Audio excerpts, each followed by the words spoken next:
తెలంగాణలో అధికారమే లక్ష్యంగా BJP high command master sketch ready చేస్తోందా?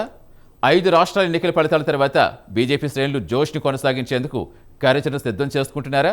దీనిలో భాగంగానే బెంగాల్, ఒడిశా ఎన్నికల్లో కీ రోల్ పోషించిన సునీల్ బన్సల్ని తెలంగాణ గ్రౌండ్లోకి దింపాలనుకుంటున్నారా?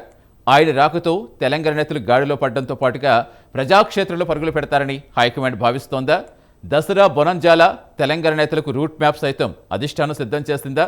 కమలం పార్టీలో హైకమాండ్ ఫోకస్పై జరుగుతున్న చర్చ ఏంటి?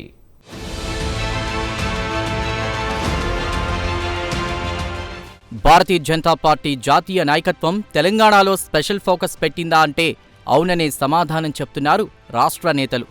5 రాష్ట్రాల ఎన్నికల తరువాత బీజేపీ నేతలు శ్రేణులు జోష్లో ఉన్నారు.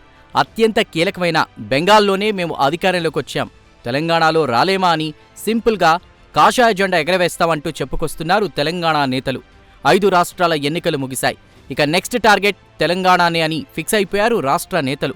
మరోవైపు తెలంగాణ ఫోకస్ చేసిన జాతీయ నాయకత్వం పశ్చిమ బెంగాల్, ఒడిశా రాష్ట్రాల ఎన్నికల్లో కీలక పాత్ర పోషించిన సునీల్ బన్సల్కు తెలంగాణ బాధ్యతలు అప్పగించేందుకు నిర్ణయం తీసుకున్నట్లు తెలుస్తోంది.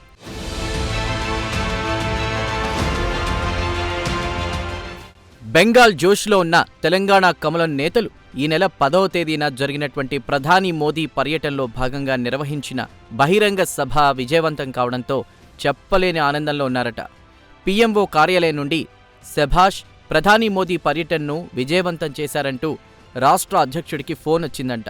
దీనిలో ఇక మేము తగ్గేదేలే అనే రీతిలో ప్రజల్లో ప్రభుత్వం వైఫల్యాలను ఎండగడుతూ కార్యక్రమాలు చేసేందుకు సిద్ధమవుతున్నారట.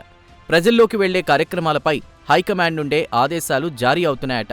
దానికి దసరా వరకు చేయవలసిన కార్యక్రమాల ప్లాన్ కూడా సిద్ధం చేసిందట. మోదీ సభ విషయంలో ఏ విధంగా పనిచేశారో అదేవిధంగా తెలంగాణలో అధికారం కైవసం చేసుకునే విధంగా ప్రణాళికలు సిద్ధం చేసుకుని అందరూ ఐక్యతతో ముందుకు సాగాలని ఆదేశాలు జారీ చేసిందట. నేతలకు పని విభజన చేశారట. అధికార పార్టీ ఇచ్చిన హామీలను అమలు చేయడంలో పూర్తిగా విఫలమైందనే అంశాన్ని ప్రజల్లోకి తీసుకెళ్లి ఎండగట్టాలని నిర్ణయించినట్లు తెలుస్తోంది.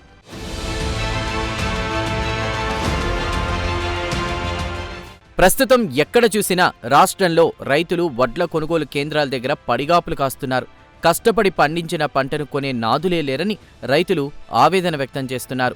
ఒకవైపు అకాల వర్షాలతో పండిన పంట నేలపాలవుతుంటే ఇక కొనుగోలు కేంద్రాల వద్ద తాలు, తరుగు పేరుతో దోపిడీ చేస్తున్నారని ఆరోపణలు వినిపిస్తున్నాయి. దీంతో కమల ప్రజా ప్రతినిధులు రైతులకు మద్దతుగా నిలిచి ప్రభుత్వంతో కొట్లాడాలని సూచించారట.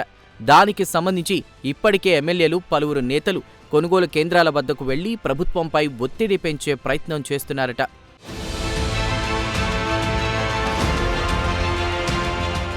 ఇక తెలంగాణ బీజేపీ నేతలకు పని విభజన చేయడంతో పాటు పార్టీ బలోపేతం చేయడమే లక్ష్యంగా పనిచేయాలని నిర్ణయించారట. నిత్యం ప్రజల్లో ఉంటూ ప్రభుత్వ ప్రజా వ్యతిరేక విధానాలపై పోరాటం చేయాలని డిసైడ్ చేసిందట రాష్ట్ర ప్రభుత్వం. త్వరలో గ్రేటర్ హైదరాబాద్ ఎన్నికలు జరగనున్నాయి. ఆ గ్రేటర్ ఎన్నికలను అసెంబ్లీ ఎన్నికలకి ముందే జరిగే సెమీఫైనల్గా భావించాలని రాష్ట్ర నాయకత్వం నేతలకు సూచించిందట.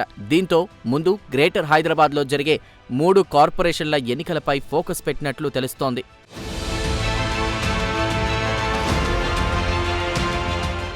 గ్రేటర్లో పార్టీని బలోపేతం చేయాలని, ఇప్పటి నుండే గ్రేటర్ సమస్యలపై పోరాట కార్యాచరణ సిద్ధం చేయాలని నిర్ణయించారట. 3 కార్పొరేషన్లో కాషాయ జెండా ఎగరవేయాలని పిలుపిచ్చినట్టు తెలుస్తోంది. మరోవైపు మే నెల చివరన లేదా జూన్ మొదటి వారంలో కేంద్ర కేబినెట్ విస్తరణ జరిగే అవకాశం ఉంది. అంతేకాకుండా జాతీయ కార్యవర్గం కూడా పూర్తి చేస్తారని ప్రచారం జరుగుతోంది. అటు కేంద్ర కేబినెట్ విస్తరణతో పాటు జాతీయ కార్యవర్గంలో తెలంగాణ నేతలకు జాతీయ హైకమాండ్ చోటు కల్పించే అవకాశాలున్నాయని అంటున్నారు కమలనాథులు. అవకాశం కల్పిస్తే మరింత జోష్తో నేతలు పనిచేస్తారని చెబుతున్నారు. అవి కంప్లీట్ అవగానే సునీల్ బన్సల్కు తెలంగాణ బాధ్యతలు అప్పగించి తెలంగాణపై ఫోకస్ పెట్టేలా చేస్తారని తెలుస్తోంది.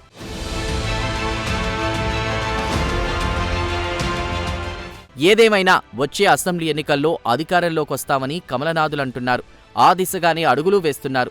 అందుకు అనుగుణంగా పార్టీ హైకమాండ్ తెలంగాణపై స్పెషల్ ఫోకస్ పెట్టడంతో పాటు కార్యాచరణ మొదలు పెడుతుంది. మరి తెలంగాణ కమల నేతలు, జాతీయ నాయకత్వం ప్లాన్ అమలు చేసి అధికారంలోకి వస్తారా, లేక మరోసారి లైట్ తీసుకుని చేతులెత్తేస్తారా అన్నది వేచి చూడాలి.